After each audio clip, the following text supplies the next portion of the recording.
to play right now. I It's know, so They I know, know. right? Exactly. Well, we've been talking about decks. We might as well just jump in right into talking about some decks that we have lined up here. The first one's going to be actually the first set of decks we're going to talk about are the pirate decks, kind of alluded to before. And I got two of them. The left one is actually the one that Noxious is playing, and the right one is the one that Zalae is playing. And there's some people that are listening to the show on audio podcast, so I'll try to do my best just to kind of give you a general feel for what's going on. I'll probably post these decks too a little bit later on the Facebook page. So those of you listening, definitely check out the decks there just so you can get a you can get a sense for what we were talking about. But Noxious, yeah, yours seems to be a little bit slower than Zalae. Zalae seems to be just your Hyper aggro. hyper I'm aggro. Let's go. phase. Yeah, exactly. Let's not even question anything. Let's just go with Leroy Jenkins at the end there too. yeah.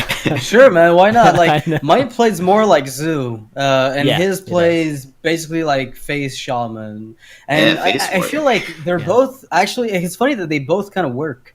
Because I've Yeah. tried the hyper aggressive pirate version, Mhm. and it works to an extent. And I've tried the more Zoo-ish approach, and Battle Rage in that deck is what saved it. Like if there wasn't Battle Rage with the Ravaging Ghoul in this list, you literally could not do anything. Battle Rage and Ravaging Ghoul are some strong cards. It is Seriously. insane. Like you don't even need Patron to make them good. Just they're good. Okay, so let's so talk. I don't know, Let's go specifically into yours first, Noxious. Sure. Let's talk about some of the key cards. I guess starting with the one drops. So how has N'Zoth's First Mate been for you? It's insane.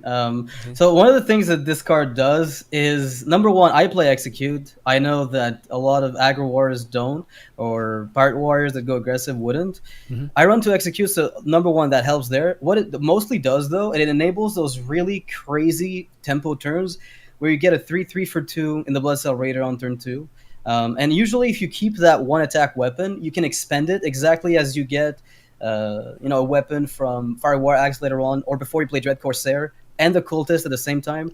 And if you play double upgrade, which not everyone does, but when you do, suddenly like that can become just like a Fire War Axe with 4 charges in the mid game, and it is so nuts. Like that 1/3 hook, I thought would be worse than it turned out because Blood Cell Cultist and upgrade redundancy again, right? We were talking about that. Makes it so good. So Good lord. when I was playing the pirate deck, I felt like the clunkiest turns for me were 1, 2, and 3, because obviously one, you're obviously one's just obvious. You either play First Mate or you play maybe even deckhand, depending on what you're doing. But the turn 2 was always like, okay, if I have Fiery War Axe, then it's just like, okay, I just kill my hook if I play it. If I have Blood Sail, then obviously that's not optimal, but you probably have to play it anyways, right? Just because you. Oh, I think that's optimal. Yeah, it's optimal as hell. Well, I mean, if you it's don't have a great. weapon, sorry. I mean, if you don't have a weapon, sorry. Like it's not optimal Oh, if you okay. don't have a weapon. So, and then the third one is just like I never get Blood Cell Cultist on turn 3. I guess is what I'm trying to say. That was No, always like a never. little bit later. Or do I you? rarely do so. Do you get it, Zalae, on turn 3 a lot?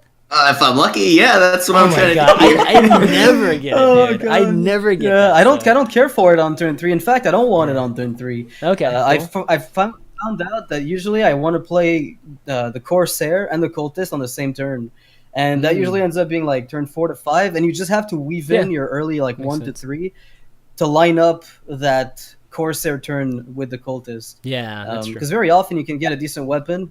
Like, let's say you have a Fire War Axe up or a hook that's now, I don't know, 2 or 3 attack. Play Corsair for cheap with Cultist right afterwards, and you get an extra charge on the weapon. Mhm. So I don't know. I guess maybe like the South Sea Deckhand is also a really cheap enabler for Cultist. Yeah. Oh, Yeah, good points. I play it anywhere but 3. When I built Pirate Warrior, I was just looking to be an aggro deck because I know when I'm mulliganing against Warrior, I typically mulligan really greedy. Like, I'm much more likely to keep slower cards and get rid of the early removal. Like, I'll get rid of Backstab and I'll keep Gadgets in, for instance, against Warrior, Sure. right? Right. And so then if a Warrior shows up with an aggressive game plan, suddenly your mulligan phase went very badly for you. Yeah. And also, You're not doing anything but hero powering the first 5 yeah, turns. yeah. So it's just doing something. I'm just trying to take advantage from the fact that they're not expecting it. Yeah. Okay. Because Pirates is probably not the strongest archetype out there. It's very inconsistent. But when you get those good draws, Oh. man, is it ever good. You go like coin Fiery War Axe into turn 2, 5/3, clear your guy. Turn That's 3, disgusting. 3/4, buff my Fiery War Axe, clear your guy, hit you for 5. It's this. Yeah. It's a 5-turn game, is what it is. It's Yeah, kill people on turn 5. Pretty much. Great. Yeah, Zalae, for those of you listening to the show, I mean, it's got the mortal strikes, it's got the heroic strikes, it's got the No bash Leroy though, J- to face. no Bash. Yeah, to Bash. face. It's a little too defensive. I thought about Bash. One thing is the Flame Juggler. I think you talked about turn 2 being awkward. Yeah, Flame Juggler doesn't really have any synergy with the deck at all, but it's a 2-drop that's like kind of playable, and I felt like I needed that. It's a juggler, okay? A juggler is how bad always can good. it be? It doesn't matter what juggler. Jugglers are good, man.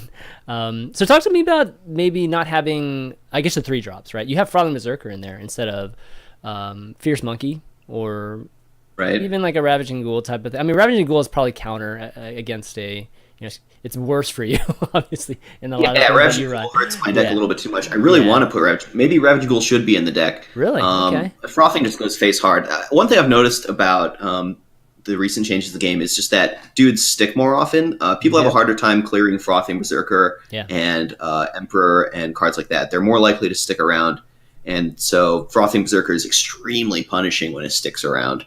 So I mean that's kind of why he's in there. Ravaging Ghoul does a little bit too much damage to my own minions, but maybe it should be in the deck. The card's crazy strong. Ravaging Ghoul, like that, I think that might be my favorite card from the new set. Yeah. I was surprised at how much I loved playing it. When I have it in my hand, I'm like, oh, this feels good right now. That Darkshire Councilman with that execute. Playing it against you? Oh god, it's so good against you. Yeah, it is so tasty good. Value. It's so good. Yeah, I mean, it's a card that I slowly seeing more and more, and it's like in every single warrior deck now I play against. So for sure, definitely it's really such good. an auto include. Yeah, and that's actually one of the main points against my Pirate Warriors. It doesn't play Ravaging Ghoul, so what am I even doing with my life, right? Yeah, like why do you play Southsea Deckhand? You could deal damage instead of buffing your stuff, right? Yeah. But like at that point, I think if you do put Ravaging Ghoul in your list, I think you then have to put in Battle Rage, and then you start curving away from hyper aggro because Southsea deck like Captain really does a lot for damage output. There's a lot of really crazy turns where you can push like a Southsea Deckhand that pushes for 3, for 2 that is, and then you have just a straight pirate left on board that gets buffed, and it just snowballs out of control. For face decks, I think I prefer your list though. So Sky Captain and Crag, Noxious, like. Why that card? 5 mana 4/6 with charge. It's my Leroy. 5 mana. You get 2 pirates to stick. Man, you're good at this game. Yeah, no, Dread Corsair, like Dread Corsair, Southsea Deckhand, Uzat's first mate. It's really easy. It's a lot easier now than it ever was, I think. Oh no, I'm happy if if 1 pirate sticks. I don't want a 6 mana 4/6. I just want the. I guess like in many spots, it would have been better off being Leroy. Like I'll give you that much. There's more times I'm like, why not even Grom? It's gonna give me the game. I mean, why not even Grom at that point? You have like a lot. I don't know. I don't run. Well, you have 2 enablers. You only have 2 enablers, but. Yeah, I've got like it's not Ravaging Ghoul doesn't qualify because it's like one turn later. That's right. That's true. So like I don't have enablers for Grom. If I were to put in Cruel Tasks or Blood to Ichor, which I don't have. Interestingly enough, I thought initially that I would put them in, but I didn't find much room. Then Grom, I think, would be good, probably. But I have Malkorok as kind of a top end. Dude, when I play against Malkorok, they always get a Goral. I just get crushed by that card. It's like ridiculous. I got tentacles for arms, and I just ridiculous. Yeah, sure. Let me fatigue you down with my pirate warrior deck. Right. Okay, well, good stuff. Definitely try out Pirates, guys. It's actually when you win, it feels so good when you win with Pirate decks. It's like a total run over. Okay, next class we're going to be talking about or decks is Druid. So we've got 2 different types of Druid. Both of these are actually Zalae's fun decks here. So the left one is a Summoning Stone Druid, which is always, a personal favorite of mine. Always a good time, definitely. Dude, I was actually excited about this. Go! Listen, Summoning Stone's not a good card. Excited. I get it. But this deck gets Fandral, Staghelm, and Mire Keeper, both of which fit the deck really well. Fandral, Staghelm, because you have like Living Roots, Raven Idol, Power of the Wild, Wrath. Like it's great in this deck, right? And then Mire Keeper's great because it's an extra bit of ramp, and this deck really wants to ramp into its power turns where it goes Summoning Stone plus spell, or Teacher plus spell, or multiple spells with those things. Right. So it's just like cards that are individually strong and fit this deck particularly well, so that's why I wanted to play it. But of course, the deck loses lore, which hurts a lot. So right, I was going to say, like, how have you been feeling about losing 7 costs? Have you thought about putting Wisps of the Old Gods to get those 7 drops? Yeah, I've definitely thought about it. I think it's a thing you can try. I think I might have tried it for a couple games. I don't know. It never comes out, does it? Like, you have it in your hand, you're like, this could be literally any card, and it would be better. Wait, we're talking about the thing that makes 7/1/1s or +2/+2s? Right, that one.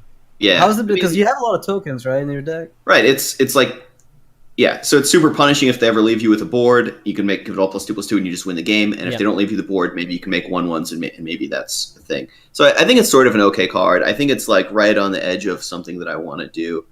But I'm not too excited about it. The thing is, this deck, a lot of times the Savage Roars are sitting in your hand. So if you ever stick a board, you're pretty happy anyways, in my experience. So you don't really need to punish that much. And the spawn 7/1/1s is just kind of pretty clearly not that powerful. Yeah, it just doesn't do too much. It's mostly like, do you want more scenarios in your deck? But you have Power of the Wild, so very often it's like you're paying 5 more just to double up the effect. It's very costly, honestly. I mean, if you're doing that, very you just costly to get the buffs. You just play Onyxia too, right? I mean, unless for the 1/1s, yeah, for sure. Yeah. But the buffs, I mean, sometimes can have some merit. Mm-hmm. Okay, I mean, it's really close to a token deck. I mean, this outside the Summoning Stone, that's just for like Feral Rage is a card that I love that card. I think Feral Rage is really, it's like, to me, it's the primal fusion of Druid, where you just don't see it at all, and nobody really cares to play it. But that card's just done so much work for me in the past. Yeah, I mean, it's 4 damage is a good spot to be. Well, 4 damage and just even the option to heal too. It's like if you can get it with Fandral for whatever reason, you get both, right? But I don't know, just not having Ancient Allure anymore, and just having Druids, just having the ability to heal just a little bit with Druid sometimes against those aggro decks it can be a really, really nice thing. So I've been playing around a little bit with that card too in some of the ramp decks I've had. It's pretty cool. So how do you basically win the game by just using Roar on your tokens, right? With that deck? Yeah, you just make stuff until they can't clear it, and then you roar them to death. Where's your Adult Grizzly then? Like, where That's what is I'm saying, man. That's what I'm saying. Just don't see it. You cut the Summoning Stones and you put in Adult Grizzlies. Yeah, well, you lost me at cut the Summoning Stones. Okay, sorry, dude. What are you talking about, man? That's like where all the fun is, in the stones. The Summoning Stone Druid is pretty good, as it turns out. For people who haven't tried it, a lot of what you're trying to do with the Summoning Stone Druid is turn 1 Wraith Idol for Wild Growth or Innervate, right. And then you ramp into a bunch of mana, and then you have a turn where you go either Teacher or Summoning Stone, play some 1 mana spell, and Innervate out Power of the Wild and +1/+1 every 3 minutes. And you that's win. your power turn. And you want to do that over and over again until your opponent doesn't have answers for it. And then it's got like Nourish is a really scary card to me right now. Like whenever a Druid plays Nourish, I am scared for my life these days, because if they have the time to do it, then I've probably lost. It just feels that way. Like it used to be like this, but I feel more so like that now than ever, because they've got some really big ramp decks now, as opposed to trying to mid-range you down and finish you off with combo. Somebody in chat said Summoning Stone Doomsayer. I've definitely had some interesting Summoning Stones. I Summoning Stone Lorewalker Cho the other day. Oh, that's brutal. sick. Did not work out great. Then I played like 4 spells. That's not too bad. You swipe The thing is, you played the spells before seeing Show, right? So you just kind of spam spells? I saw the show and I was like, well, I guess I'm giving him 4 spells this turn. You just have some Innervates and Rats, buddy. I mean, what else are you supposed to do, right? I mean, it's all I could do. I mean, that's pretty much what the deck's all about. Okay, well, let's talk about this ramp Druid that we have on the right here, too. I think we've probably all tried something along the lines of this. This is not what you would call a cheap deck, guys. No. It's got... In no way is it cheap. Oh, he's got 2, 4, 6, Some dust. 8, 10. It's got 13 cards, 7 mana or over, and a lot of them are epics and Ironbarks. Those are affordable. Legends. Yeah, Ironbarks. That's true. That's some North Sea Krakens. That's true. God, I got some. One of my favorite things about this deck is it plays Ironbark Protector and North Sea Kraken. And it does not play Ysera or Nefarian. I really enjoy that. People love putting Yeah. Nefarian in decks, Sure. and I like putting North Kraken in decks. Well, I I think mean, it's it a much removes. better card. Well, I mean, I think when you play these type of, astral, it's an astral communion deck, by the way. Too, It guys. is. Yeah. I think when you play these type of decks, or even like, even a Naga Sea Witch or Aviana decks or whatever, you need to have something that either blocks the board, with taunts, or something that affects the board immediately. So Right. Ragnaros or Sea Kraken or any of Baron Geddon, those type of things, and Deathwing, right? Deathwing is obviously a big one too. Of course, yeah. I think it has to have like those kind of cards. Otherwise, your opponent just still out taboos you, and you still die in some way, right? So there's two key things you want to keep in mind when you're building Astral Communion Druid. One is what you're saying. You want your big dudes to defend you in some way. I think I have one big dude that doesn't defend me, like Onyxia, and that's because it's insane tempo. But all the rest of them, it's like you charge, can summon a taunt, and it's also just insane. Sluggoth's a taunt. North Kraken kills a guy so that it's not hitting me in the face. Ice Howl kills a guy. Cenarius summons taunts. Ragnaros can kill a guy. Ironbark Protector's a taunt. Ancient of War's a taunt. And Sylvanas is cheap enough that maybe you can get away with not defending yourself that turn. So the big guys all defend you for the most part. And then the other part is you want to really minimize cards that are bad draws after you Astral Communion. So that's why there aren't swipes. Swipe is a really powerful druid card, but it's situational. You want to play it on the right turn for swipe. In this deck, often you just top deck your card and you play it whatever it is. Right. And swipe's not good in those scenarios. So we have a few cards that are weak in those scenarios. Mire Keeper is one of the worst. It definitely is. Raven Metal's a little bit sketchy. Yeah, but Mire Keeper does do an important thing, which is in the games where you don't have Astral Communion, you have hope of actually winning the game by ramping with Wild Growth, Mire Keeper, and Nourish into just playing big stuff, and maybe you can win that way. Right. So it gives you a backup plan. You're not all in on having Astral Communion. That's what I like about Astral Communion right now, is it feels like the metagame is like some of the tempo, it's obviously very quick, but it also feels at the same time rather like a little bit slower. Like dudes stick, and very often because they do stick, then you end up having them for later. I hear someone knocking, Zalae. Yeah. Does somebody want to talk to you? Nah, we're good. Okay. Now I like the Forbidden Ancient add to this too, because like like that card I was kind of on the fence about, like when to use it and when not to use it. I actually haven't tried it in a ramp druid. Seems to make sense just to fill the guys, especially this one with just crazy high curve, and if you miss Astral Communions, that's like your filler basically. That's right, exactly. Amazing. Yeah. How does that work for you? Like, what do you typically get from it? Like 3/3, 4/4, 5/5? I mean, it's all over the place. Sometimes you play it. Sometimes you have those hands where you have coin Astral Communion on turn 3, and it's just a turn 2/2, which is not exciting, but it's better than the nothing that you're otherwise doing. Yeah. But it's mainly there for those games where you don't have Astral Communion and you're doing some kind of awkward curve where your coins and innervates and wild growths and Mire Keepers and Nourish try and get you to your end game. And when you have an awkward turn, you just jam out an XX, and it's better than not having it, right? And having a late game 10-10 or 8-8 is not the worst. Yeah. All right. Definitely cool. Go ahead, Nox. It's just add a little bonus on top of the big threats you have. Like, it's not core to the deck. You could definitely cut those for something else, is what I found, but they do give you flexibility. Ice Owl is interesting. I've never played Ice Owl in my... Oh, I think it's so good. One of the greatest sense. things that Ice Owl does, this deck is like so dead to Freeze Mage because of you can't answer Frost Nova Doomsayer. Boom, Ice Owl. Now you have an out. Without Ice Owl, like, they just set up a Frost Nova Doomsayer into either Emperor or Alex, and they're going to be able to slaughter you. Like, you don't pressure them that hard. Their freezes are so good at stopping you. I kind of like that, but when you can Ice Howl a Doomsayer, ooh, you're looking good. And it's not just for that, it's almost always a solid play to play an Ice Howl and trade into whatever their guy is, but it gives you that key utility of answering Doomsayer from Freeze Mage. Yeah, I like that. Yeah, I do like that too. Very cool. Yeah, so give that a try, guys. Ram Druid, just Astral Communion Druid too. Just really fun to play. Actually, got to get used to playing it too. It definitely takes a few games or 10 games or so before you actually start understanding how to play the deck. But lots and lots of fun playing it. Okay, let's talk about Priest next. We touched on Priest when we talked about Embrace the Shadow. But let's kind of dive in here. And I included just a N'Zoth Priest I was messing around with, as well as a combo Priest that Zalae has been playing. So yeah, we can talk about the N'Zoth deck a little bit. It's not, I've changed it a little bit since then, but you can kind of get the general feel for it. N'Zoth's just really good with just anything right now. As long as you have Sylvanas and Karin and whatever class like Death Rattle that you have available, whether it's Tyrion or even something like anything Shifting really. Shade, and then Corrupted Healbot, you're good with N'Zoth, right? I mean, you have a combo that's going to kill them in 2 turns. So generally, that's kind of how it works here. I have Forbidden Shaping just to kind of fill wherever I can because we're still missing 2 drops and 3 drops. And, What's up with that? What is up with that? I don't even know. So I've actually even tried like Curators just to draw, right?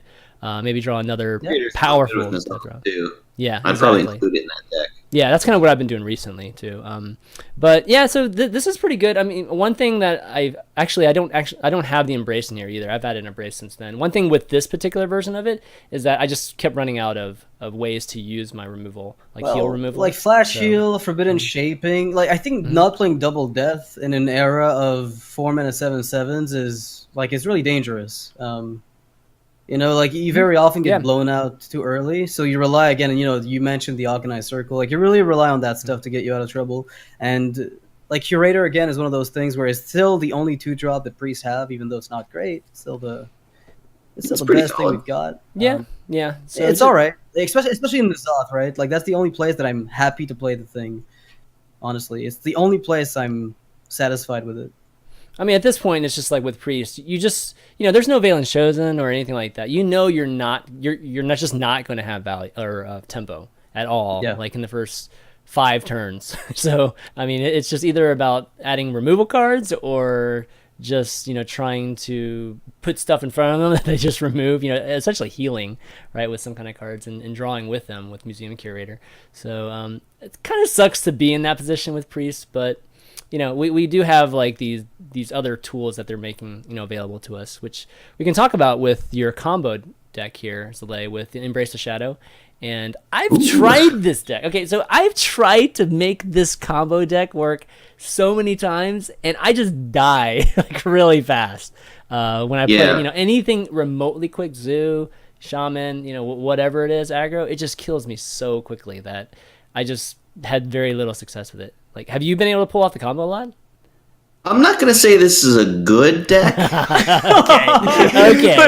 But it's a fun deck. Right. Yeah, and I did try to include a lot of defensive tools. We have Double Pain, Double Death, Double Pyromancer. We have 4 enablers for Circle of Healing clears, and we also have Double Excavated Evil. So between Excavated Evil and Circle, that's 4 AoE clears, 2 Pain, 2 Death, that's 4 good spot removals, plus Pyromancer, that's 6 AoE clears. So, maybe you can survive and do stuff. You're pretty reliant on getting big Circle clears to win games with this deck. But, this is just me trying to kill people with Priests. Yeah, so one dynamic, one of the reasons why I have like Holy Nova in there instead of like 2 Excavated is just the synergy with Pyromancer. Like I had issues with, they don't synergize at all with Excavated and Pyromancer, and it actually was problematic for me a lot of times. That's why I ended up, actually now I think I have 2 Holies instead of an Excavated Evil, which... Shadow Madness helped me a lot, honestly. Yeah, like that was my... I tried Shadow Word Horror, I tried Evil, but ultimately I went back to the old school Shadow Madness. It works with everything Priest already has. And you can get in some really cool N'Zoth steals, if you pick up a decent target. Yeah. That's a good point. I haven't had a chance to try Shadow Madness yet, and I could see. I think you're making a good point there. That could definitely work well in this metagame. Mm-hmm. Yeah. Take a 1/1, kill it off, make a 5/5. Yep. Exactly. That would be nice. That card is such a pain in the ass, man. Whenever I play against that card, because I don't have Cabals. That's the one time I wish I had Cabals, just to steal them. But these decks don't have it in there. Yeah, one thing with the combo deck too is that it's not that easy to draw through your whole deck too as Priest. I mean, sometimes you get those crazy Circle and Northshire Cleric turns, Wild Pyro, but it doesn't happen super often. Yeah, it's tough without that. I have Thalnos, 2 Acolytes, and an Azure Drake to try and cycle outside of the Northshire Cleric Pyroman, the Powered Shield stuff. But it can be tough for sure. But, just the card True Heart gives you more time to draw things. Yeah, she's great with Embrace the Shadow. I think that the fact, like you were talking about Pyro Excavated Evil not being synergy, and Pyro Holy Nova is, but the Excavated Evil does the 3 on its own. Where it does. It does as a combo. So yeah. I think the 3rd damage is extremely relevant in a world of Feral Spirits and Tunnel Trogs and so many other things. Absolutely. Mana worms, Well, you're probably dead if you haven't dealt with one by that point. Also, the Blood Mage Thalnos plus Excavate Evil, I want to point out, like, that's something I played a lot of before. Thalnos is the one card that I've tried to make work in Priest for the longest time. It feels like it should fit somewhere, but it just, for some weird reason, well, a lot of times you don't want yet. that, but I mean, you don't want that +1 with your Aconite, right? That was the issue with Valen's chosen before, is that you kill your Aconite Soul Breeze, that it, like, sucks. You can't combo the whole Zombie Child thing. But I'm really hopeful of this combo deck, though. Like, there's not very many combo decks anymore in Hearthstone. You know what I mean? And that's right. Mally Rogue. Mally Rogue, yeah. Well, yeah, I guess Mally Rogue is, you can still pull it off, but I don't know. I still like to see some type of combos. It seems to be, the thing that's most hated, just any kind of combo decks, and it's still a big part of card games, and I love make things. Yeah, they're my favorite. Exactly, right. Makes things exciting, fun, right? too. Like, it's all right. Yeah, Patrons is really sort of a combo deck, right? And that's probably my favorite deck. It's the closest to a combo deck that's balanced as we've ever we've gone since the nerf. Since right now it does feel like you have to put in together a lot of pieces, but it's not. It doesn't feel cheap when they pull it off, right? Yeah, because it feels like they had a game plan and it worked. It just combos to make to draw cards, which is pretty different.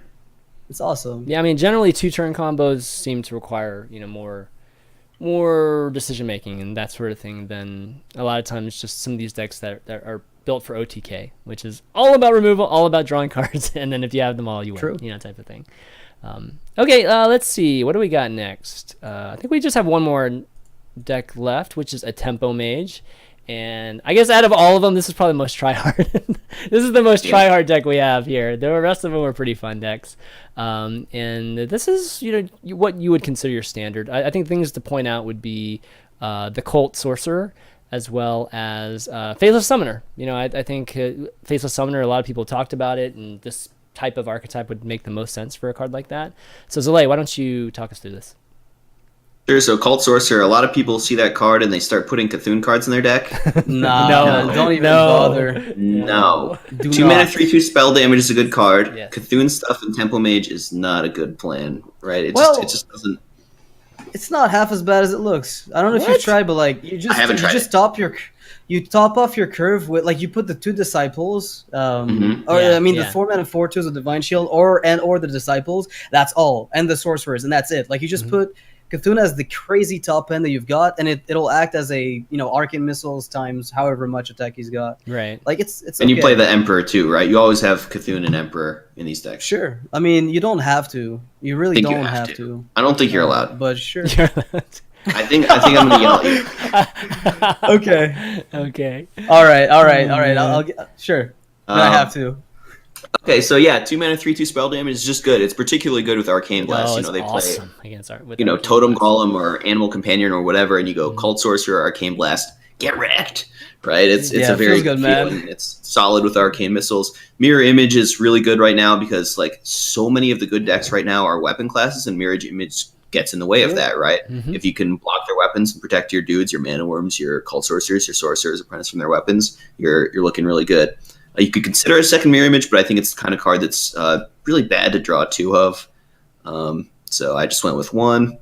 1 Polymorph just because there's so many big things out there right now. Everyone knows this is a Sylvanas Ragnaros type format, and Polymorph's a good answer to those. Mm-hmm. Water Elemental is so good. Yeah, again, we were talking about weapons and Mirror Image. Water Elemental is so good for the same reason. It's good against not just weapons, but also Druid, stopping their hero power from attacking for 1. That's one of the reasons one of the things I dislike about Cthulhu. You wanted the 4 mana 4/2 Divine Shield, which is a solid card, but do you want to play that and Water Ellie in the same deck? That's a lot of 4-drops that are bad to be played off curve, and the Water Ellie is so good, so it's hard to fit the Cthulhu stuff in, right? Mm-hmm. I mean, I'd play at least. Yeah, I guess you're right. It's just I feel like you could find room for, let's say, 4 Cthulhu support cards total. You don't have to play 6 of them because that becomes really hefty. Yeah, excellent. But point. Just weaving in Cthulhu as a top end is just enough. It's still good as an 8/8 or too much to commit to. Cthulhu doesn't need but much. I would never commit a crazy Cthulhu deck. That's a key point. A lot of times when people build Cthulhu decks, they put in too many cards to buff Cthulhu. You really just want to get to 10 attack for the most part every game. If you get to 10 attack to enable your Twin Emperor Veclor or whatever, Your Cthulhu's good enough with that, and then you're just playing the minimum number of those bad cards, right? You just want to get to 10, so you can Twin Emperor and Cthulhu. Those will both be good. You'll be happy. You don't want to get your Cthulhu up to 20 attack most of the time. That's I mean, a lot of times it's just, I mean, it's a full cards. committal, right? And a lot of people have answers to that 2020. So it doesn't end games. I wouldn't say a large percentage of the time, but there's a decent percentage of the time where it doesn't end games. So having the ability to have other pieces, late game pieces in particular, is pretty important to having consistency with Cthulhu decks.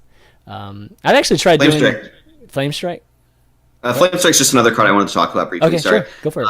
It's just pretty good in this metagame. Stealth Gadget happens a lot right now, and there are very few answers. Like, Brawl's actually not a very good answer to a Stealth Gadgets and Auctioneer, because a lot of times the Gadget's the only guy out there, so you're brawling your own minion with the Gadget. It's like very YOLO. And what else can you do? Bomb Lobber's gone, Bouncing Blade's gone, Loatheb's gone. So all of a sudden, Stealth Gadget is a big problem. And like, Gadget just got more enablers and less answers, and the format got slower, so you have more time to play the whole Gadget strategy without just getting killed. And so Flame Strike is an answer to that. And on top of that, it kills so many things. The format got slower, and Flame Strike's a big slow value card, and so Flame Strike pretty good right now, I think. Yeah, no, definitely noticed that too. Except for against the N'Zoth decks. The N'Zoth decks are just you need really Doom for those. Yeah, you need Doom for those. Oh man. Okay, well, why don't we move on to some meta talk? Actually, before we move into meta talk, time to plug some t-shirts here. So, guys, I know a lot of you over time have asked about like Value Town t-shirts. So we've decided to come out with the Value Town t-shirt, but not one that's just like our logo and crap like that. I decided to come out with a line, specifically a tribute to fallen cards or fallen characters in Hearthstone. And the first thing that we're doing is Dr. Boom. What is that? Oh, where are you? Nice t-shirt. Where's our bomb lobber now? Oh, there you go. Where's your bomb lobber? Say exactly. All right. It's along the lines of that sort of thing. Okay. It was in chat. It was in chat. Okay. But but we're doing Dr. Boom, and again, he's kind of like a statue there that we're just kind of in memory of him. Obviously, he's still in Wild, but I'm thinking of it from the standpoint of Standard.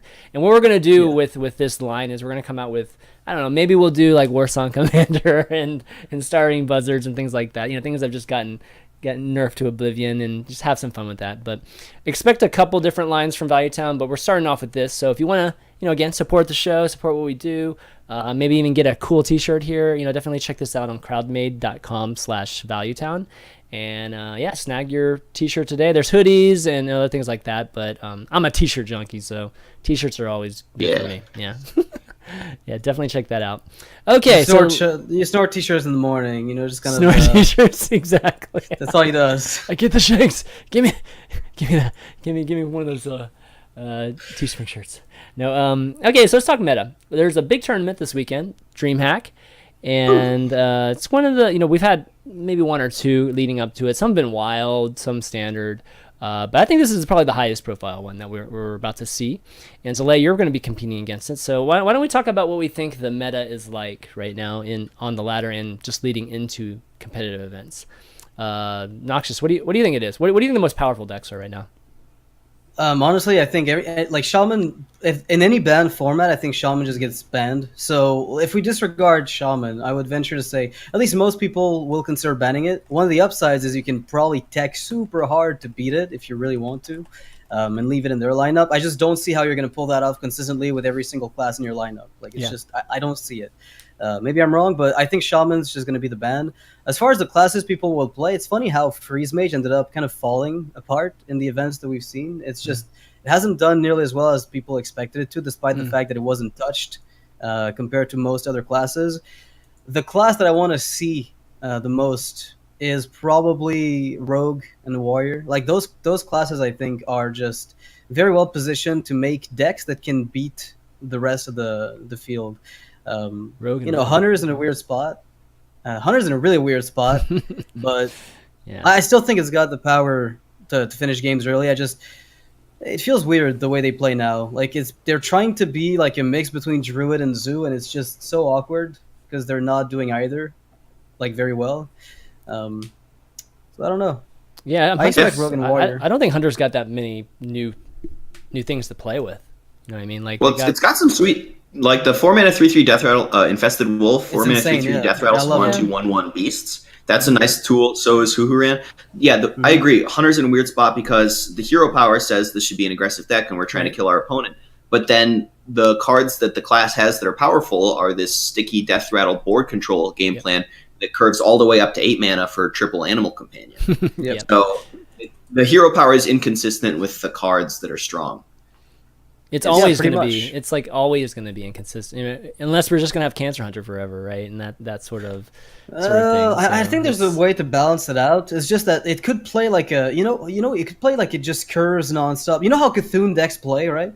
Hunters could play that way without Cthulhu, but the thing is, because they're never able to draw consistently, they just never get that curve going, or hardly. So there's a way to not have them be hyper aggressive and trying to kill you on turn 4. There's a way. It's just not there yet. I mean, mid range has always been that, right? Just curving. I mean, It's trying to curve. Hunter It's always trying had really hard. Hunter's always had some of the best 2 and 3 drops in the game, but right? That's kinda how Scientists, you got man, curved. it's Now just they so don't. hard. A lot of now other they don't. classes have really caught up in the 3-drop slot, and Hunter Right, hasn't gotten anything. I mean, well, they they're got playing Dreadscale, but I mean, no, they're playing Dreadscale Grub. got worse. They're playing Grub now, just to set up Houndmaster.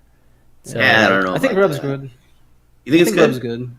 Yeah, actually, like when I reviewed it at first, my initial gut reaction was this is basically the new mid-range Hunter go-to.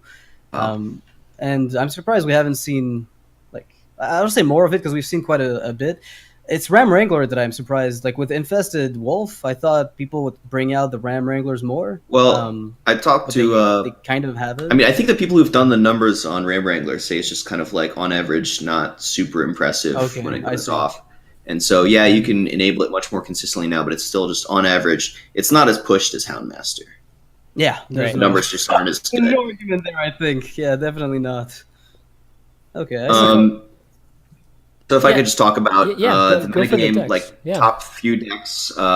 So Rogue comes to mind, Shaman comes to mind. Those are probably top 2. Yeah. And then maybe Zoo, Warrior. There's like a lot of different ways to play it that are pretty good. Probably not Pirate Warrior. No, probably not Pirate Warrior. What do you mean? It's great. Paladin, I think, is one of the best decks as well. Yep. So we've got Paladin, Rogue, Warrior, Shaman. That's 4 weapon classes up there in my top 5 picks. So definitely watching out for like Harrison Jones and stuff like that at DreamHack. You mentioned Noxious mentioned Shaman getting banned a lot, and I do agree. Shaman's a strong class. It makes some sense to ban it because of that, and because it's not easy to counter it. Yeah. But I've also seen people still banning like Warrior a lot, just because Warrior is such a polarizing class. You can build a lineup around banning Warrior and then not have to deal with that stuff anymore. Like Zoo gets so much better when you don't have to beat Ravaging Ghoul, Whirlwind. Zoo is so incredibly weak to those 1 damage sweepers, and Ravaging Ghoul, oh my god, it's savage. Yeah. So I could see that. Yeah, I can totally Makes see sense. that too. I mean, you could play Idle Grizzly in your Druid to counter that Ravaging Ghoul, right? That's right. Ooh. You sure could. And I would like to encourage all of my opponents to try that out. Oh man. Would you please try out Idle Grizzly? As it turns out, it's pretty tough. Believe me, it's true. Oh, As it God. dies to Baron Geddon. It's like really easily. No, What a sad day. Yeah, that's. What do you think is going to be? Well, let's see. How do I ask this? So with Rogue, I mean, there's obviously different kinds of rogues, right? Death Rattle being a really Cold Blood and popular one. Malagos. Caleb Malgus, okay. Cold Blood or Malagos, yeah. Okay. Do you think Death Rattle Rogue's going to be a strong way to go? I feel like not as much. Compared to I those two, think Death Rattle yeah. Paladin. Ooh, that's your like late game slow Death Yeah. Rattle kind of deck. But Rogue, I think you really want to be capitalizing on the Burst. gadget, on the strength of Gadget right now. Gadget is crazy strong. All the answers to it, it's like they put too many answers to Gadget in GVG and then not enough answers in the other sets. And so it was like it wasn't strong enough when GVG was around, and now that GVG is gone, there's no checks to it, and it just got buffed even more with Zerael. And it got an indirect buff. When Shredder goes away, Tomb Pillager gets even better, and Tomb Pillager's obviously crazy good with Gadget. So that was a little bit of... I was surprised, honestly, when people started crying Rogue is dead when Flurry was nerfed, because to my mind, I couldn't see that, given just Zerael existing and Shredder moving out. gave rogues just the like Shadow Strike is not talked about a lot. But like it's a 3-cost spell that removes a Yeti. Like let's just speak on it's that for a nice. second. It's great. You don't have to backstab eviscerate anything anymore. Like you're good to go. And yeah, I mean it's just rogues look like they were in a good spot, but I don't know. I feel like people didn't foresee a more minion based approach, or Well, if I they think- wanted to go the miracle route, even just abuse the draw. Yeah, I mean, I think people saw the minion route. I mean, they were pretty much forcing, or I mean, like the Right, it most was obvious pushed. additions were definitely minion based route. But yeah, miracle just from a relative standpoint, just continued to be as is, and that's really really strong. Just because the drawing mechanic's always going to be strong. So as long as there's something to finish, like the Cold Bloods or the Sinister Strikes, or Malaga's Sinister Strike, that type of thing, then that's always going to be good. And I don't know, it's kind of cool. It's definitely, Miracle Rogue we haven't seen, I guess, in how many years now? Like a year and a half, maybe a year. And when's the last time we saw I don't know if Miracle? it's been that long, but it's been a It's while. been a while, yeah. right? I mean, so it'd be kind of Well, cool to see that. Yeah, Definitely. weird hybrids. Yeah, definitely hybrids. But so what's the format for DreamHack? It's three decks. Is It's it 4 last- decks. You bring 4 It's decks. last year standing, Last 4 year decks, standing. and 1. So you can Okay. build your lineup around like being weak to one deck and, Yeah. and banning that, Okay. or you can try and build a solid lineup and have more of a flexible ban. Try and ban out a player's comfort pick or whatever. Right. There's a lot of different ways to approach it. I definitely think having a ban and having last year standing, it's like one of the best, if not the best, like Hearthstone tournament format I've played. Okay. So I'm excited for that. All right. Yeah, definitely tune into that, guys. I think the tournament starts Friday, I believe. So is Hearthstone? Yeah, Hearthstone, I believe. Sounds right. Yeah, I I'm think leaving everything early starts tomorrow Friday. morning. Yeah, everything starts Yeah, Friday. it's gonna start on the 6th and then kind of ramp into the weekend. Yeah. So definitely check that out. Noxious will be casting, and I'll actually be casting the CSL, the finals, actually, the college finals. Damn. So I didn't actually, I wasn't originally going to, but then like I was looking for a stage for us to do Value Town on, and it just ran into those guys, and they were like, "Oh, we need a caster," so I'll be over there just for Friday. So Cool. definitely check that out if you're going to be at the event too. Okay, well, why don't we do some Q&A? Those of you that have any questions, go ahead and tweet them to @ChanManV, and I'll start reading some out. We've got a couple here. One from Yunki. He or she says, I feel I have even less opportunity to outplay players because of the strong curved decks and standard. Do you guys disagree or agree? Go ahead, Zalae. I'll let you speak to that first. Less opportunities to outplay players because of the strong curves and standard. I think there's a lot of skill in Hearthstone. Most people can't get to Legend or don't get to Legend in any case. Yeah. And there's a big difference between Legend and Top Legend. And even when you're like a high Legend player, I usually finish top 100. There's still a big difference. There's a significant difference between me and the best players. So the idea that you can't outplay people enough, I think maybe you're not looking critically enough at your own plays. Right. No. So the shots were Certainly there are fired. a lot in of a The very shots were polite fired. manner, You're not but good enough. They were fired. You're not good enough. Yeah. You're fired. Hearthstone's a You're tough game. fired. People make a lot of jokes. It's easy to say this game was determined on a coin flip, and certainly there are a lot of games where you just can't win, and your opponent got luckier than you or whatever. But it's also a game where there's a lot of mistakes you can make, and there are a lot of mistakes you are making, and you do not see all of them. You're not finding them. You're not playing perfectly. Like nobody is. I'm not playing perfectly. People better than me are not playing perfectly. Like you can do better. Yes. There's room for improvement. Yes, there is. I mean, but to their point, I guess the base deck, for everybody, now that they get Cthulhu, they get these 2/3 cards, I think generally that basic deck has gone up by quite a bit. So from the casual standpoint, yes, I think the baseline has gone up by a lot. You're not going to see these super beginner decks anymore. Everybody will have at least Cthulhu. So Cthulhu's pretty powerful if you can buff it up. But at the top, it's still just as difficult as it's ever been. Okay, next up we've got Spooky. Yes, what do you think are the chances of getting new classes, and what would their name and heroes power be? No, their theme and hero power be. So last that I've heard is we're not getting any new classes, right? That's pretty much what they said. So, I don't think. Flagship? what'd you say? I think they did say we weren't going to get it. I hope not. You don't You want don't Death want Knight? Death I thought Class. Death Knight was like I consensus. mean, I Everybody just wants that. remember the way, just remember the balance of PvP after Death Knight came out. Like how, like it took what 2 seasons to fix. Which I don't know. I If, like, do you remember play that. PvP It as pretty hardcore. much played a big role in me quitting World of Warcraft, which is probably Pretty my favorite much. game ever. Exactly. I think it's the same thing for me too. And that was the point where I realized, well, I don't think I ever want like such a huge inclusion as a new class in a game that is already struggling with some fine details of its balance. Mhm. And I think right now, if you add a new class to Hearthstone, you're just breaking open the floodgates of balance nightmares for the devs. And the players don't know yet, but they would hate it. Like it would just feel so horrible if Yeah. everything started being super polarized because of one, like not Yeah. untested, but not tested enough change, like a new class. Yeah. Well said, certainly agree, but years from now, maybe. Yeah, years from Yeah, now, sure, maybe. I'll take that. Right now, I just take skins for every single class and be happy. Ooh. Okay. I'd be happy with that.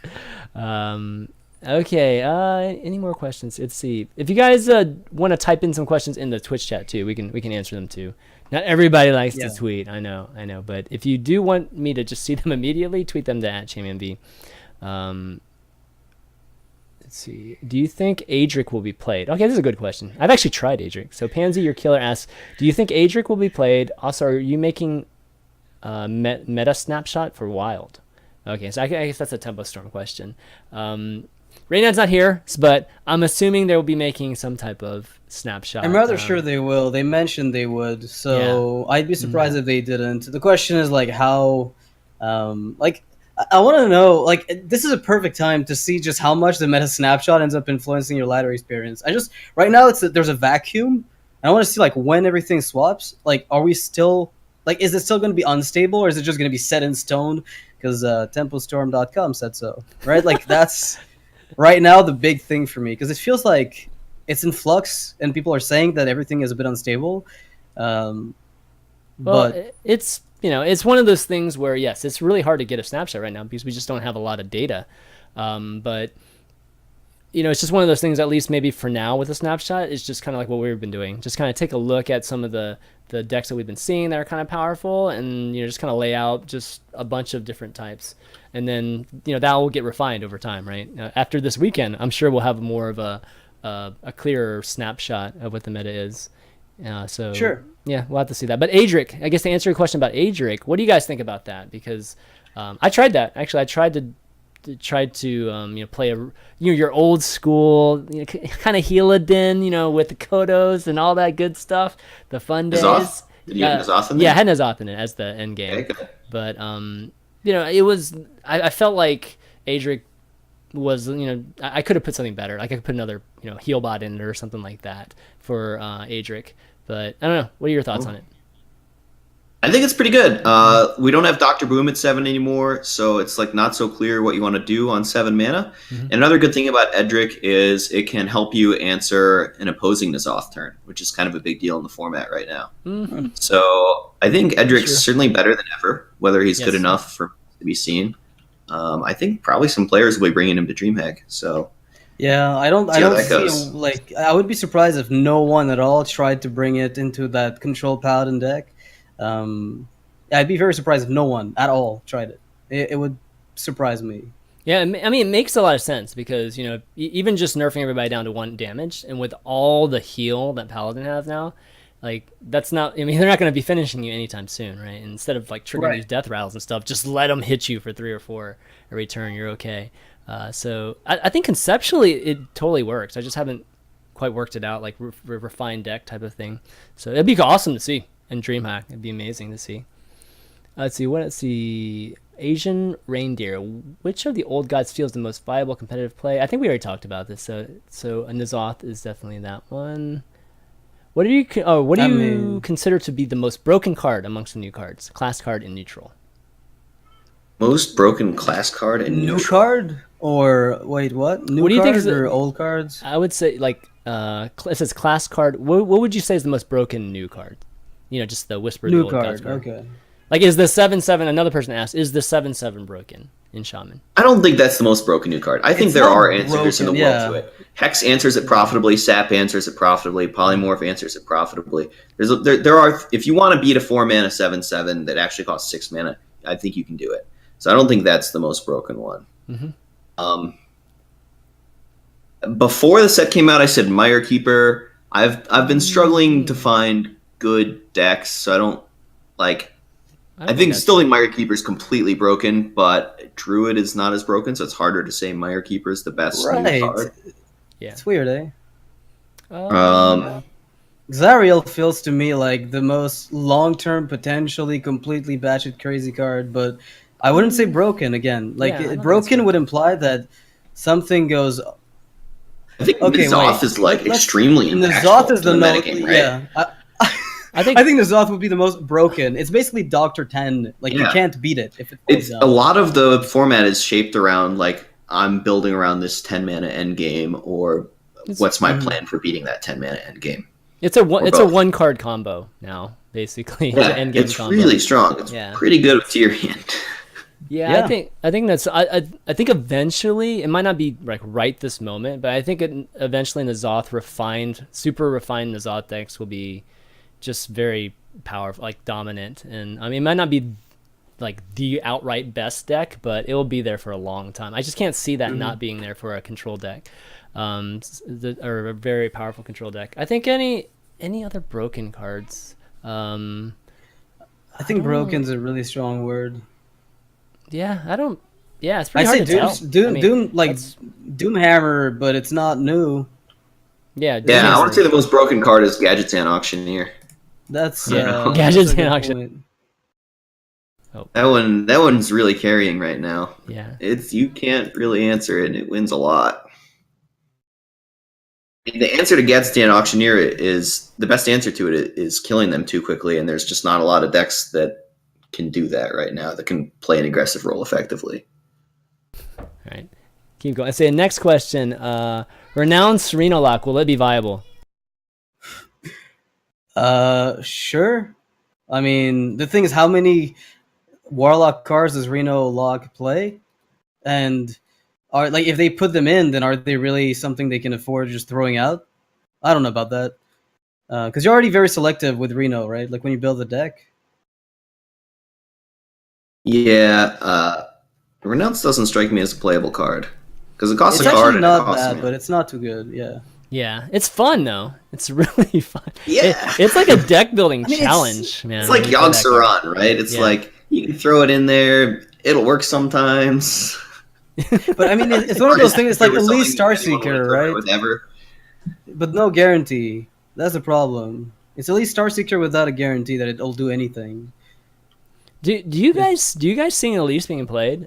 Like in Warriors? I have seen it in decks. I don't know how much it makes sense as an endgame plan because there's new endgame plans like Cthulhu and N'Zoth, particularly N'Zoth, that seem to be stronger. So why go with the Elise endgame plan? Mm-hmm. But maybe you can find reasons in particular decks. Maybe. Will you think will Yogg-Saron ever be played in something like Rogue, or I mean, there's some people that play it like climb ladder and play it in. It's fun. It gets played a lot, but I don't think it's going to win any tournaments. Yeah, I don't think anyone who's there to win a tournament is going to put that card in their deck. Yeah, not anyone. That would be pretty amazing if somebody does win. I mean, Cthulhu is already better in that spot. Like you just deal 6 at least. And there's no guarantee. Maybe I could go on a mission to win an open cup with that card. You should do that. You should absolutely. Do you know how much you'd be hailed as like our new savior? Yeah. I could see the era of Zalae, like there was the era of Firebat and the era of Kalento. This could be like the era of Zalae. Yeah. All you have to do is pull this off. The Yogg-Saron in 10, man. That's the Yogg-Saron in 10 challenge. You gotta win 10 tournaments with the Yogg-Saron. Oh god! Oh no! Oh my god, that would be a nightmare. Really hard. Okay, maybe one or two more. Let's see. Ale is WoW. Do you think Lock and Load could come into the meta now, or in later expansions with Yogg? Call the Wild and Infest? I would say not Yogg. Not Yogg, but Lock and Load I could see because we have the new the new 1-cost spell, but I don't think it's going to be competitive. Is like the question you're asking because the randomness of it is horrendous. I don't see Lock and Load doing anything. Yeah, me either. Tempo matters too much. Yeah. Well, Yeah. I mean, it depends what spells they get, but if they get powerful, cheap spells, then the game is already. I mean, holy, like, just no, please no. But we're getting random But no, spells. you So get random card. Yeah, you just get random class cards, right? stuff. Yeah, random class cards, but Yeah. they're rather Too much meh. slow. You Yeah, can't build around they're already something that expensive. slow that doesn't like N'Zoth is actually a really strong tempo play for Mhm. 10 mana, right? It Yeah. like actually puts a lot of mana worth of stuff into play. Yeah, Lock and load is like I'm building my deck around this thing, I'm setting it up, I'm doing all this stuff, and all it does is draw me random cards in my hand. It doesn't draw me tempo efficient cards like you draw with Miracle Rogue, where Right. you're drawing into backstabs and preps and eviscerates. It's drawing you 2/5s and stuff. And yeah. you're building your deck around maybe someday I can spend a bunch of mana, get 0 board presence, and draw a bunch of 2/5s.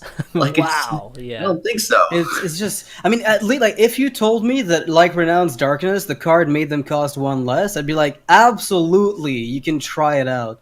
Because at least everything you get is discounted, like an Emperor Right. effect. I'd be like, yeah, Right. this is probably playable on some level. You can build an entire deck and strategy around this. But as it stands, I'm just not. I'm not convinced. Yeah, it's with the lock and load too, because you're spending those spells. A lot of times you're using them in defensive scenario, and Yep. again, it's like the ability to actually remove an entire board with Hunter is not very or very consistent. And on top of that, it's just like you guys said, it's just a drawing mechanic, and I don't think Hunters really need a drawing mechanic right now. Games just don't last long enough, and that's one thing to maybe comment about with this whole expansion is that I think they reduced the length of games with just the They addition streamlined of the these old gameplay. guys. Yeah, I mean it's just like N'Zoth is so flexible. Like you can play him just getting Sylvanas and Karen, and that's good enough to finish games, or you can save up for the freaking 7, the actual 7 minion play and win in just that kind of crazy spectacular style. So games just finish a lot quicker than they used to. Lock and load, that's made for a pretty long game for Hunter. And when have you had a long game with Hunter? I don't even remember the last time I've been in fatigue playing Hunter. Well, you would try. The thing is, like, Power Shot is a card as well that I think is very much overlooked right now. Yeah, People it's a keep cool card, complaining too. about the. They keep talking about how Hunters have no AoE, and I'm thinking to myself, if they tried Power Shot, they might find that it fits mid range, like, to a decent extent. But other stuff to experiment with. There's so much to try right now that it's really hard to pinpoint exactly what you want to be playing and where. And I think Hunters are in a massive state of flux right now. Like, you literally can't. Like, there's no guarantee that they have a deck right now that is something you'd want to play like consistently. Yeah. Agreed. I think- well, go ahead, Zalae. I think the default Hunter deck right now is just like the mid-rangey Death Rattle thing. Absolutely, Yes. yeah. Curving up to the 8 mana. So, Yeah, Darkshire. yeah, those cards are kind of strong, but I think Zoo is Whenever you get it out. playing against that card. For no. Yeah, the nightmare, man. man. The nightmare. The nightmare. Okay, how about one more? Let's get a good one here. You guys look too. See if you see a good. Okay, how about this? Murloc Ebola Pally. So Riz Yak asks, is Murloc Ebola Pally strong enough for competitive, or is Reynad lying to us? Okay, so Paladin Murloc, is that a very strong aggro deck? Right Very now? strong. I don't know about very strong. I mean, in the wild, it might be able to pull something off because it's got mini bots. Are we and a talking lot about of- standard? Yeah, just talking about that's standard. the- Yeah, like competitive standard. Okay. So where's the strong point? Sell me on the deck. What are we doing that's powerful that's going to win a game? I think it's gonna be the divine Uh, shield stuff, right? Like Yeah. the 2/1, right? That Death Rattle Steward divine Darkshire shield. and Selfless And- Hero. yeah, Darkshire. Yeah, those cards are kind of strong, but I think Zoo is sort of in the same space of playing a bunch of stuff with 1 health, and it sort of does it better, right? Mm-hmm. Yeah. So I don't see it in Paladin. Fair Yeah, enough. I think so, That's too. pretty much how I feel about the deck. Like, pretty that's short. Pretty sure. It's trying to be Zoo, but it's worse than Zoo in many aspects, and it's weaker to some tools that Zoo is already weak against. So it's kind of getting countered by the same stuff. Rather have life I tap don't know, than like, maybe- Divine Favor, right? So Then Divine Favor, yeah. But if you spawn Murlocs, I mean, we still need more Murloc synergy cards, I think, until we can say that, yeah, this thing. Like, the Shaman Murloc that draws cards when a Murloc dies? Like the Shaman Yeah. Cult Master? Finn, If that were neutral, Like if that were neutral, I could totally see a paladin deck be like, yeah, I'm happy to just draw off of this instead of Yeah, that'd be drawing sweet. on. That That'd be Yeah, really it'd cool. be crazy, right? Or that would be awful, maybe. I don't know. I think It it'd be might cool. it might make the It's- game too Murloc centric, but all I'm saying is like that would make the deck somewhat viable. As it stands, it's suffering from a lot of things that aggro paladin decks have been struggling with, which is Divine Favor or Bust, and even if Divine Favor, then maybe still Bust. But Divine Strength also helps. I don't know if you've tried that. The 1 cost +1/+2 on that Murloc deck really turns your Really? early game into like it's really good. It's like the Primal Fusion you were talking about earlier, right? Look at it the same way. It fits that deck and probably nothing else. Yeah, but you burn through your cards even faster with a card like that. Sure, but that's the point. So- You're playing Divine Divine Favor. Favor. Yeah, Got 'em. if you're running, yeah, true. You will be running it. Divine Yeah, Favor is pretty makes good in this metagame, right? With Gadgetzan being popular, with N'Zoth decks being popular. Yeah. I can see it. But I Is don't it- want to. I don't want to. I see it, but I don't know. Yeah, it's I'll let somebody else figure that one out. Yeah, and then the question is, do people play Anything Can Happen at the end with just like regular Murlocs, not the charge, the very efficient 5 Murlocs? Probably they not. would play Probably a lot of not. Murlocs. I think if you're playing the regular Murlocs, you're kind of forced into a more aggressive deck than a deck that's trying to get value on turn Yeah. 10 Agreed. Exactly. or whatever. Either you've Agreed. won or you're winning at that point. I think Steward of Darkshire is really essential. Like you need to get a crazy Steward of Darkshire turn where you just give Divine Shield to everything, and very often this is the turn where you win. Like if that turn happens, that is the thing off of which you'll be just snowballing out of control. But unless that occurs, I found that very often you just kind of run out of steam. Yeah, you'd have to like Steward Darkshire into double Tide Hunter and have like 4 Right. Divine Shields on the board or something like that. Yeah. Yeah. Then they double Ravaging Ghoul you. Then you Oh man, brutal. Definitely brutal. Okay, well, I think that's going to be it for questions this week, guys. One thing we might bring back in the near future is Pimp My Deck. So it's something that Zalae actually does a lot on his stream. So you guys should check out Zalae whenever he does that. But we might do that. Awesome. We might start doing that on the show too. So send any decks that you want us to take a look at and to valuetown at ChanManV.tv, and we'll start or we'll add that segment back from every couple episodes and take a look at some of the decks that you guys have. But why don't we do some shout outs in the show? It's a lot of fun, Zalae. Man, we should have you on again soon because this is Heck yeah. I enjoyed it. Thanks for having me. Every time. yeah. Any shout outs you want to do, man? Just check out my stream, Deck Doctor, whatever. If you have an idea for a deck, you want to pay me some money, and Yes. get some ideas on how to improve it, I'll play it on stream and suggest some stuff. And I don't know, that's about it. Yeah. Word of warning though, like he will dismantle your deck to its core I ruined components. things. If he has to, he will literally tell you that your idea is one of the dumbest he's ever seen. But he'll do it politely, so at least you'll feel rather good about yourself at the end of the day. So do check him out though. Honestly, I'm savage. it is fun. He's a savage. Yeah, you are. He's a deck savage. All right, Noxious. Shout outs. Well, shout out to Complexity as usual, guys. Thanks for I guess being my team, and I want to say shout out again to you, ChanManV. You keep putting this up together. Like I was supposed to help you a lot more than I am these days. I feel like I'm just swamped, and every single time we have an episode, you put a lot of work into this. So thanks for that. Appreciate it.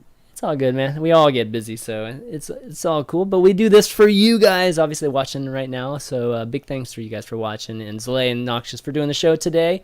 One quick shout out, sell out moment. I gotta give a shout out to all our patrons that support the show. CJ Hines, Shane Sherman, Lucas Capville, Dan Zimborski, Jacob Sebastian, Gary DeRoches, Atomic Junkie, Aloo45, Paul Hatchman, and Eric Cobb. Some of the patrons that help support the show. Big shout out to them. If you want to become a patron, you can go to patreon.com/valuetown and again, help support the show. Trying to get that going so we can do some cool milestone things, but can't seem to get there, guys. So if you want to help out with that, definitely do so. Again, if you want to help out with the t-shirts, again, I'll show you once again right here. Full sellout, baby. Full sellout. Once again, that's yeah. fine. It's all right. They come in all kinds of different colors. So, Dr. Boom, it's our tribute line. So we're doing a tribute to Dr. Boom since he's no longer in competitive standard play. Just check it out. that's going to be it, guys, for Value Town. You can find the VODs at youtube.com/ChanManV shortly after the show. All the audio folks listening on the podcast, I'm been doing just more and more. I've been trying more and more to have this available on as many audio channels as possible. So now it's on iTunes, Google Play, audio, podcast, that section, and lots of things like Audio Boom and Podbean and all that stuff. So you can find the podcast more and more now. And if you like it, guys, review it, leave a 5-star review, only if you like it. If you don't like it, just ignore everything I just said. But if you like it, definitely leave a 5-star review, because it helps out the show a great deal if you can. But that's going to be it. So for Zalae, Noxious, and ChanManV, we'll see you next week. Later. Take care. See ya.